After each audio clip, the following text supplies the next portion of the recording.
Pa ja sam tu od 1991. godine, za vrijeme rata sam došla tu kao maloljetna i tu sam se udala i tako sam i ostala tu u Zagrebu. I onda je bio 2 puta na operaciji i nakon operacije on je dobio sepsu. I onda od čega? Ne znam sam.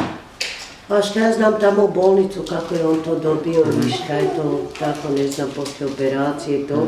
I onda je on izgubio prstiće tu na nogama. Ovo je meni stvarno jako dobro jer ja imam primanja socijalnu pomoć, ali toga ne možemo živjeti.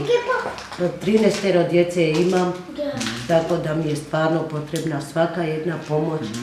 I od hrane za ovu ostalu djecu, šta god je potrebna pomoć, to mi je stvarno potrebno.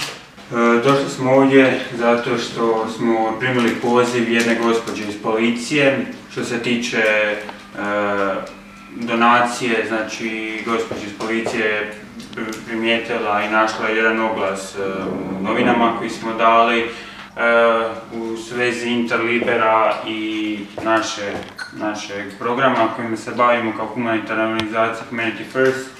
I jedna gospođa iz policije nam se javila i rekla da vašoj obitelji je prijeko potrebna pomoć, pa smo vam onda odlučili donirati nešto lijekova prije svega i pelena, jer znamo da vam je to najpotrebnije za vašu djecu, odnosno dijete.